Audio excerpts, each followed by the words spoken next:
masalah huno yataka manipatino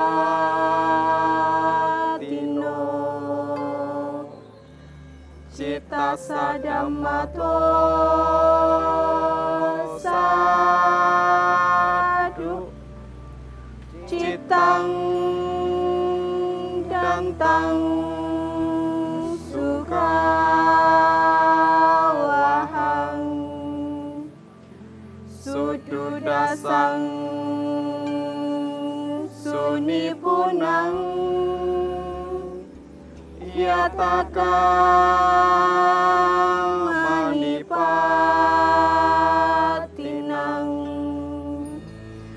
citang raketa medawi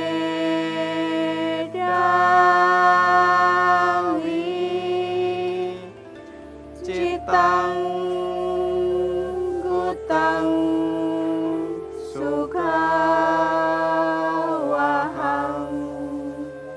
yang artinya pikiran itu sangat sulit dikendalikan, bergerak sangat cepat, menuju kemana ia mau pergi. Melatih pikiran adalah baik, pikiran yang terkendali akan membawa kebahagiaan. Pikiran itu sangat sulit diawasi dan sangat halus, bergerak kemana ia mau pergi. Orang bijaksana seharusnya mengendalikan pikirannya. Pikiran yang terkendali akan membawa kebahagiaan. Sadu, sadu, sadu. Namo tassa bhagavato arahato samma sambuddhassa. Namo tassa bhagavato arahato samma sambuddhassa. Namo tassa bhagavato arahato samma sambuddhassa.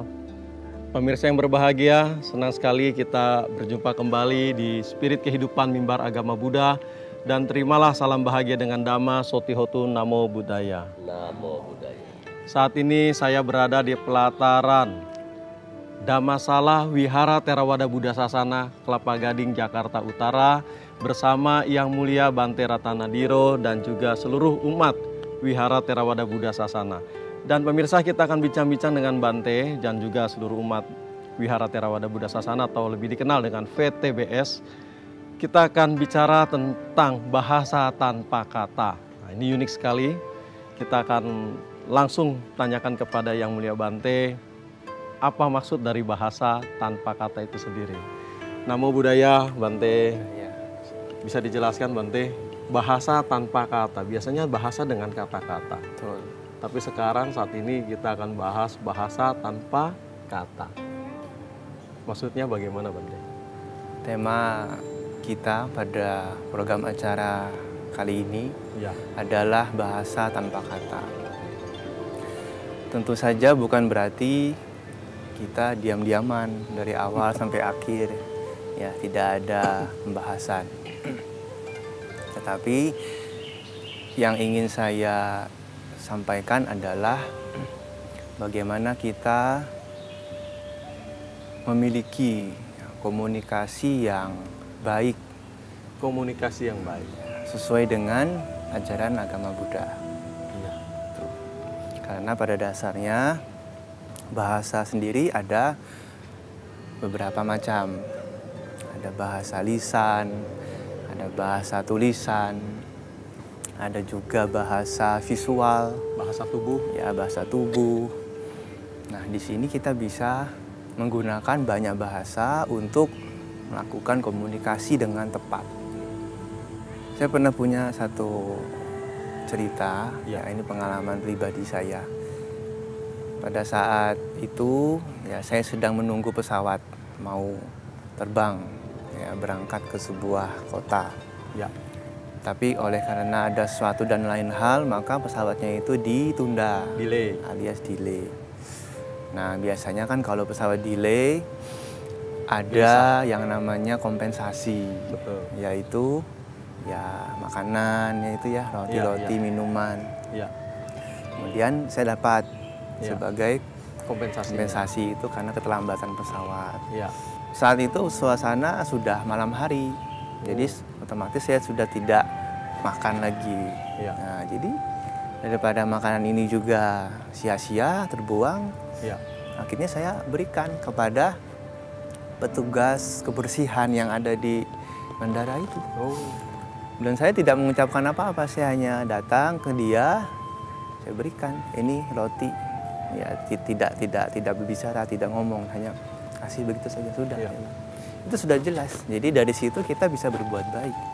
Ya. Bahkan hanya dengan perilaku atau tindakan yang sederhana itu kita juga bisa menyampaikan maksud. Ya. Tapi kan bisa salah persepsi juga, Bante. Ini maksudnya orang ini apa? Ngomong tidak, kan gitu kagak ngomong apa-apa, tiba-tiba kasih roti, kasih makanan terus jalan gitu. Ya, Nggak jelas kan maksudnya Nggak bagaimana, Bante. Ini bisa salah paham juga kan, Bante? ya justru itu yang membuat menarik. Jadi dianya juga bingung, kok dapat makanan. Ya, akhirnya dia juga terima kasih. Dan saya pikir itu sudah jelas ya, karena ketika orang lain memberi sesuatu, ya kita kan bisa menerima. Nah, lihat dulu ini apa? Oh, makanan, minuman. Yang bisa dikonsumsi dengan baik. Jadi sebenarnya kembali lagi kepada apa yang ingin kita sampaikan. Karena komunikasi itu intinya adalah pesan. Iya. Ya, pesan. Sampai tidak pesannya di sana. Kalau kita melihat sejarah dari guru agung kita, ya, Buddha Gautama, Sang Buddha sendiri ketika beberapa kesempatan beliau bersikap diam. Tapi diamnya ini bukan diam marah, bukan diam membisu, bukan diam tidak melakukan apa-apa. Baik, Bante. Lebih baik kita diam dulu, Bante, sebentar. Iya. Pemirsa yang berbahagia, kami akan kembali setelah informasi berikut ini. Dan tetaplah bersama kami di Spirit Kehidupan Mimbar Agama Buddha.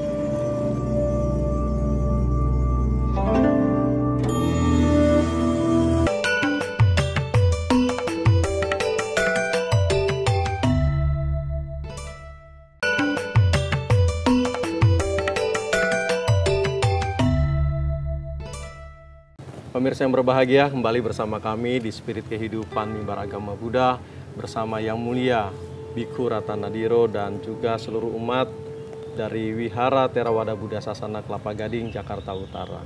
Saat ini kami sedang membahas bincang-bincang tentang bahasa tanpa kata bersama Bante. Bante, bisa dilanjutkan mengenai yang tadi Bante katakan diam itu, bahwa Sang Buddha juga pernah melakukan hal yang sama, memberikan sesuatu atau menerima sesuatu secara tanpa kata-kata. Diamnya Sang Buddha itu disebut dengan Ariyatun Hibawa, atau yang biasa kita kenal itu dengan istilah noble silent. Noble Jadi silence. diam yang mulia, bukan diam tidak melakukan apa-apa, bukan diam Marah, bukan diam jengkel. membisu begitu, Ya. tapi diamnya itu disertai dengan metta atau cinta kasih. Bante, etika komunikasi yang bagaimana dalam sila Buddhis? Etika komunikasi Buddhis sungguhnya dapat kita lihat dari salah satu khotbah Sang Buddha, yaitu ketika seseorang itu ingin mengucapkan sesuatu, maka ada 5 poin yang harus diperhatikan. Ya, poin yang pertama adalah ucapan itu harus mempunyai sifat kalena atau tepat waktu. Ini pertama. Yang kedua adalah butena. Nah, ucapan yang sesuai dengan kenyataan. Artinya ya apa adanya. Tidak melebih-lebihkan, tidak mengurang-urangkan. Kemudian yang ketiga, sanghena. Ucapannya harus lembut, ya, santun, ya, tidak kasar. Keempat, ya, atta sanghitena.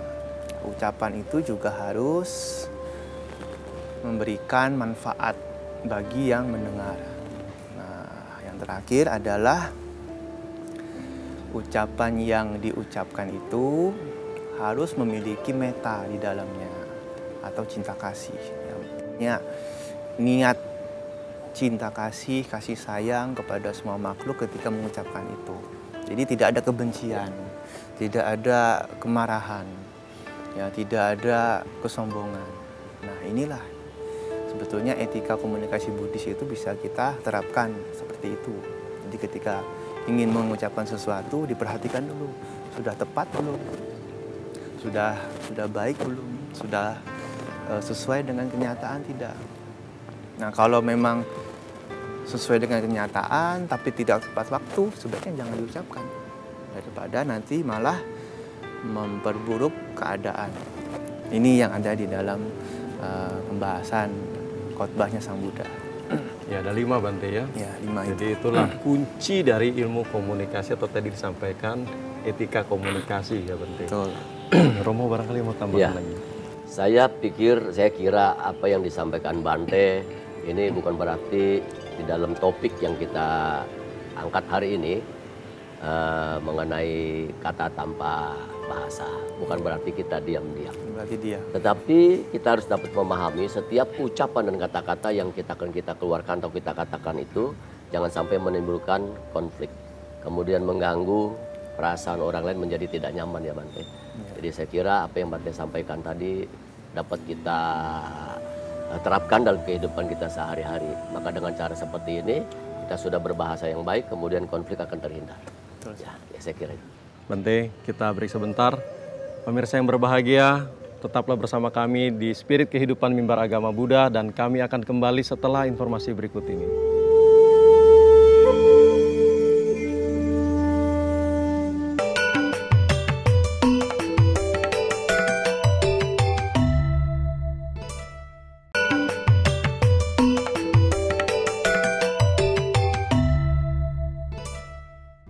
Pemirsa yang berbahagia, terima kasih masih bersama kami di Spirit Kehidupan Mimbar Agama Buddha dengan Yang Mulia Bante Ratanadiro dan juga umat Wihara Theravada Buddha Sasana Kelapa Gading, Jakarta Utara.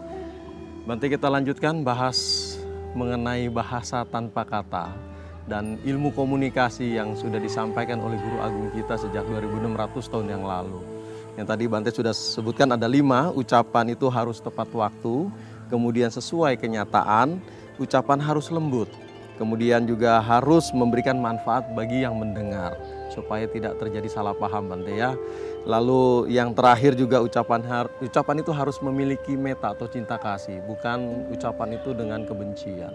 Ini kuncinya Bante. Bante bisa menjelaskan yang lain lagi Bante. Mungkin ada cerita waktu di zaman Sang Buddha. Ada sebuah cerita ya, pada saat Guru Agung kita masih hidup, yaitu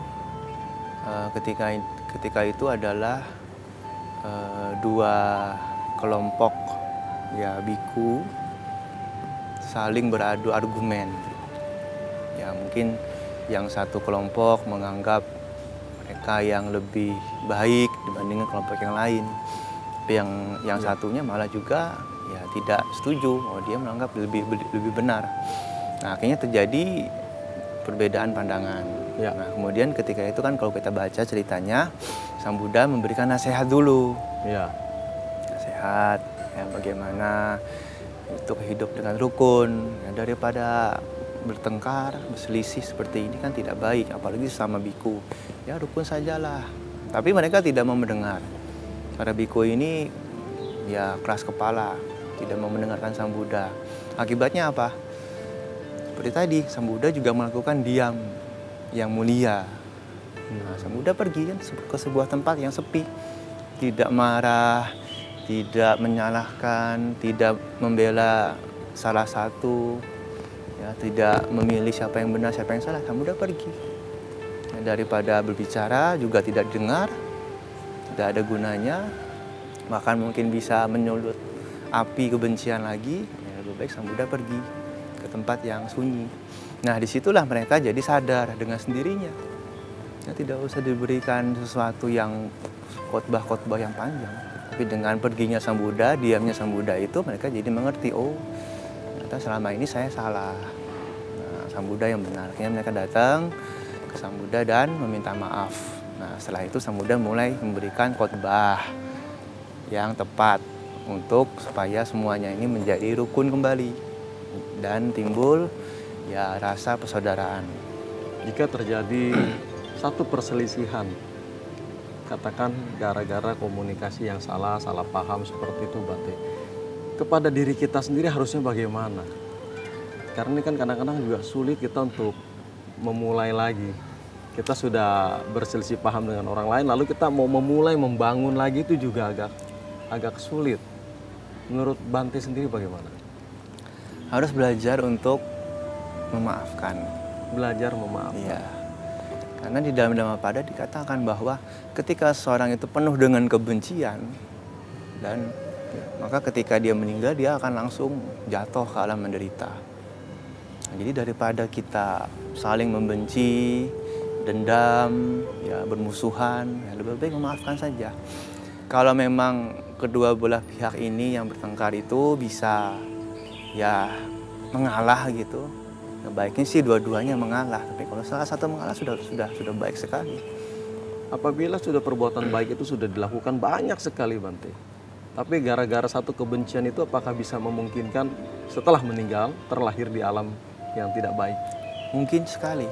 Mungkin sekali. Ya, mungkin sekali. Karena seperti kita tahu ada karma yang berbuah pada saat menjelang kematian. Nah, itu adalah pikiran terakhirnya apa? Kalau pikiran terakhir yang muncul itu diliputi dengan kebencian yang kuat. Nah, ini walaupun banyak kebajikan yang dilakukan, tapi dia bisa kemungkinannya itu lahir di alam yang menderita. Baik Bante, nanti kita lanjutkan. Pemirsa yang berbahagia, kita akan break sebentar, ikuti terlebih dahulu informasi berikut ini dan kami akan kembali setelah yang satu ini.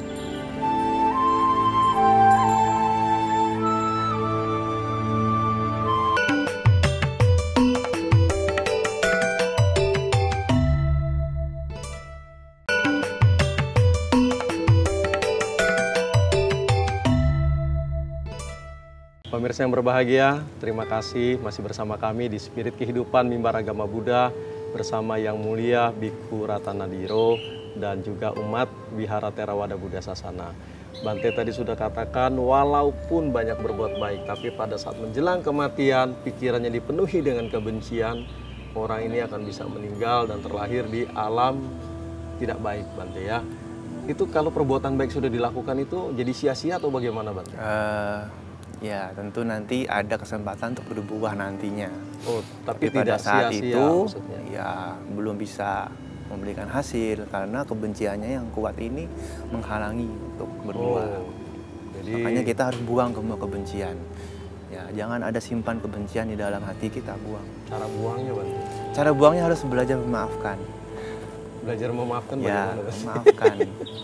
Karena setiap orang kan pasti punya salah. Tidak mungkin ada orang yang sempurna. Ya sudahlah, kita harus belajar memaafkan. Ya, intinya ego Di ya. dalam Vinaya itu juga ada, ya istilahnya itu tutup buku. Tutup buku ya. Kita tidak peduli lah siapa yang salah, siapa yang benar. Sudah tutup buku, selesai masalah. Itu lebih baik. Iya. Perlu melatih diri kali ya Bang, supaya pikiran kita pada saat meninggal itu bisa berpikiran yang positif. Ya, tentu saja. Makanya umat Buddha dianjurkan untuk meditasi. Dengan meditasi ini kita bisa menyadari pikiran kita sendiri. Itu salah satu cara. Sekaligus juga tadi belajar untuk memaafkan itu. Karena semuanya ini berawal dari keakuan yang kuat. Kalau kita bisa mengerti bahwa tidak ada aku, ya anatta, maka kita akan mudah sebetulnya memaafkan. Baik, terima kasih Bante. Pemirsa yang berbahagia, dapat kita sampaikan atau kita ulas pada pembahasan saat ini ada 5 hal, 5 poin yang perlu kita latih dan memang perlu dilatih agar kita bisa hidup harmonis, bisa bahagia. Yaitu ucapan itu harus tepat waktu. Kalau tidak tepat waktu pasti bermasalah. Yang kedua, ucapan itu harus sesuai dengan kenyataan, bukan mengarang, mengada-ngada ya Bante ya. Kemudian yang ketiga adalah ucapan itu harus lembut, disampaikan dengan tutur kata yang lembut. Dan ucapan juga harus bisa memberikan manfaat bagi yang mendengar. Yang terakhir, ucapan harus memiliki cinta kasih. bukan dengan ucapan marah atau dengan kebencian. Baik pemirsa yang berbahagia, ikuti terus Spirit Kehidupan Mimbar Agama Buddha bersama kami, dan setiap 10 penanya yang masuk di alamat email kami mab.tvri@gmail.com setelah tayangan ini, pemirsa dapat menerima cindera mata ini walaupun ada di pelosok Nusantara, Indonesia. Kami akan berikan kepada 10 penanya pertama setelah tayangan ini, dan ini secara cuma-cuma atau gratis, termasuk ongkos kirim kami akan berikan kepada seluruh pemirsa. Terima kasih atas kebersamaan Anda, dan terimalah salam bahagia dengan Dhamma, Sotihotu Namo Buddhaya, Sabe Sata Bawantu Suki Tata. Sadu, sadu, sadu.